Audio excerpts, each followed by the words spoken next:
কথা বললেই ছুরি মেরে দেবে। সে বড় রং বাজে বাজারের ভিতর। বন্দর নগরীর কলসিদিঘির পার কাঁচা বাজারে মুরগি বিক্রেতাদের বিরুদ্ধে ওজনে কম দেওয়ার অভিযোগ উঠেছে। রবিবার দুপুরে ওজনে কম দেওয়া মুরগি বিক্রেতা শহীদকে হাতে নাতে ধরেছে স্থানীয় জনতা।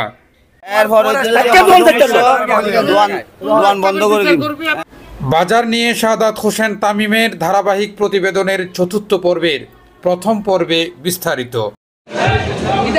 কলসিদিঘি পার কাঁচা বাজার অন্য বাজারের চেয়ে নিত্যপণ্য দ্রব্যমূল্যের দাম বৃদ্ধিসহ মাছ মাংস মুরগি বিক্রেতারা ওজনে কম দেওয়ার অভিযোগ দীর্ঘদিনের হলেও সাহস করে কেউ এগিয়ে আসেনি তাদের বিরুদ্ধে প্রতিবাদ করতে।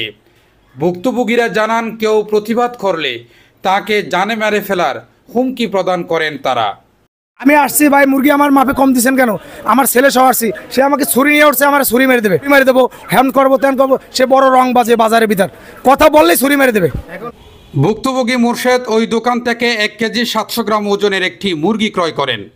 পাশের দোকানে এই মুরগি ওজন করলে দেখা যায় 1 কেজি 440 গ্রাম, সেই হিসাবে 260 গ্রাম কম।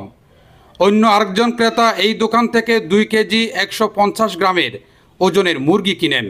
অনুরূপ অন্য আরেকটি দোকানে ওজন করলে দেখা যায় 1 কেজি 998 গ্রাম, অর্থাৎ 152 গ্রাম কম। ওজনে মুরগি কেন কম দেওয়া হয়েছে? ভুক্তভোগীদের এমন প্রশ্নের জবাবে দোকানদার উল্টো ছুরিকাঘাতে প্রাণে মেরে ফেলার হুমকি প্রদান করেন এমন অভিযোগ ভুক্তভোগীদের। আমি মুরগিটা নিছি, সে আমাকে ওজনে বলছে যে 1 কেজি 700 গ্রাম। আমি পাশের দোকানে মাপাই, এটা হচ্ছে যে 1 কেজি 440 গ্রাম পাশের দোকানে মাপাই। যখন এটা আমাকে ওজন বলে 1 কেজি 440 গ্রাম, এখন তাকে বলে সে ছুরি মারি দিবে, সে দোকান থেকে পালা যায়। এখন দোকানের মালিককে কল দিই, দোকানের মালিক আর দোকানে আসে না। আমি বললাম ওই ছেড়ে 310 টাকা যাচ্ছে, উনি বলতেছে ও 310 টাকা যাচ্ছে, ও কম দেবে, আমি মাপে কম দেবো না। আমি বললাম তাহলে ভাই আমাকে একটা মুরগি দেন। আমাকে একটা মুরগি দিয়েছে 350 গ্রাম, 2 কেজি 350 গ্রাম। আমি বললাম 2 কেজি 350 গ্রাম, এর চেয়ে ছোটো নাই। বলছে এর চেয়ে ছোটো হবে না, ড্রেসিং করবেন? আমি বলেছি না, ড্রেসিং করবো না। ফট করে উঠে বলে কি 200 গ্রাম কম, ড্রেসিং করবে না, 2 কেজি 150 গ্রামের দাম দেন। আমি এই মুরগিটা আর একটা সবজি দোকানে নিয়ে মাপলাম, আমার সন্দেহ হয়েছে, সবজি দোকানে নিয়ে মাপলাম 1 কেজি 998 গ্রাম। আমি আসছি ভাই, মুরগি আমার মাপে কম দিচ্ছেন কেন? আমার ছেলে সহ আসছি, সে আমাকে ছুরি নিয়ে উঠছে, আমার ছুরি মেরে দেবে। আজকেও আমাকে ছুরির ধুমকি দিছে, আজকেও ভিতরে বসে কোদে। আমি বললাম এই সেদিনকে কম দিছো আমাকে, আজকে এবারে আমার এই বাইরে কম দিছো। সে বলে ছুরি মেরে দেবো, হ্যান করবো ত্যান করবো। সে বড় রং বাজে বাজারের ভিতর, কথা বললেই ছুরি মেরে দেবে। আমাকে বলছে তোকে চিনে রাখছি, তোকে মার্ডার করে ফেলবো। ওজনে কম দেওয়া বিষয়ে বাজারে প্রতিবাদে মানুষ জড়ো হলে দোকানদার পালিয়ে যান। স্থানীয় বন্দর থানা যুবদলের সাবেক মেম্বার সেক্রেটারি মোহাম্মদ নিজামুদ্দিন এর প্রতিবাদ করে বলেন, আওয়ামী লীগ সরকারের আমলে বাজার সিন্ডিকেটের কারণে দ্রব্যমূল্যের দাম বৃদ্ধি পেয়েছিল, বর্তমানে তা সহনীয় পর্যায়ে রয়েছে। ক্রেতাদের নীরবতাকে পুঁজি করে বাজারের সিন্ডিকেটরা দাম বৃদ্ধি, ওজনে কম দেওয়ার মতো জঘন্য কাজগুলো করে থাকেন, এখনও করে যাচ্ছে। তারা বলছেন এই ধারাবাহিকতা আর চলতে দেওয়া যায় না। মানুষ এখন প্রতিবাদ করতে শিখেছে। ভবিষ্যতে এই ধরনের অন্যায় কাজ কেউ করলে আইন প্রয়োগকারী সংস্থার মাধ্যমে তাদের বিরুদ্ধে ব্যবস্থা গ্রহণ করবেন বলে জানান তিনি। প্রতিবাদ করতে মানুষ শিখে গেছে। গত 17 বছর তেলের সিন্ডিকেট, বাজার সিন্ডিকেট, মুরগি সিন্ডিকেট, এভরিথিং প্রতিটা জায়গায় প্রতিটা নেতাকর্মী, যুবলীগ ছাত্রলীগ ছেলেদের চাঁদাবাজির জোরে এরা না বিশ্বাস হয়ে প্রতিটা দ্রব্যমূল্যের মধ্যে দামটা বরাদ্দ করেছিল। গত 1 বছরে যে বিশেষ করে রমজান মাসে আপনারা পেঁয়াজের দাম সহনীয় পর্যায়ে আসছে না ভাই? 5 কেজি 100 টাকা, আলু 4 কেজি 100 টাকা।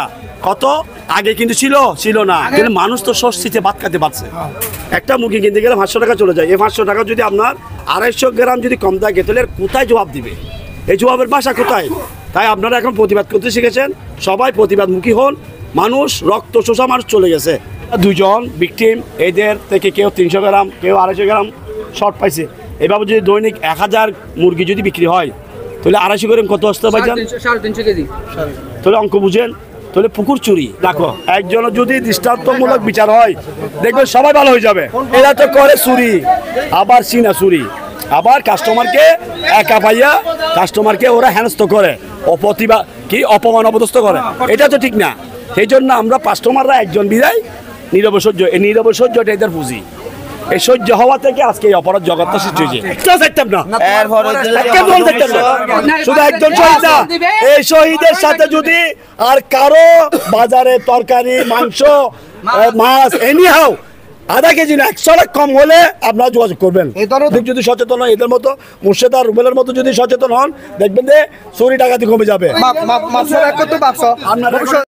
ইপিজেড শ্রমিক অধ্যুষিত এলাকায় বাজারটিতে হাজার হাজার পোশাক কর্মীরা প্রতিদিন এখান থেকে নিয়মিত বাজার করে থাকেন।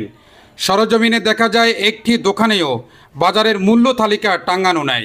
অন্য বাজার থেকে এই বাজারের দ্রব্যমূল্যের দাম বৃদ্ধিসহ ওজনে কম দেন বিক্রেতারা।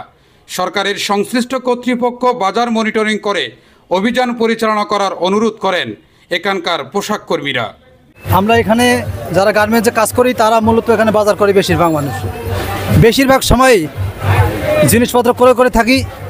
এই জিনিসপত্র আমাদেরকে কম দেওয়া হয়। এখানে ওজন করে নিয়ে বাইরে ওজন করলে অনেক সময় আমরা কম পাই। তাছাড়া এখানে কত দিয়ে ওরা কিনতেছে আর কত বিক্রি করতেছে, বাইরে থেকে আমরা যেই জিনিসটা কিনে আনি 100 টাকা কেজি, সেখানে এখানে 150 টাকা কেজি।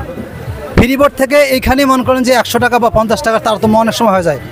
এজন্য আমি আহ্বান করব এখানে ভোক্তা অধিকার কিংবা অন্য কোনো এসিল্যান্ডে যারা আছে দায়িত্বে, তারা এখানে যেন অভিযান পরিচালনা করেন এবং আমাদেরকে এরকম ভোগান্তি থেকে মুক্তি দেওয়ার জন্য আমি অনুরোধ করতেছি।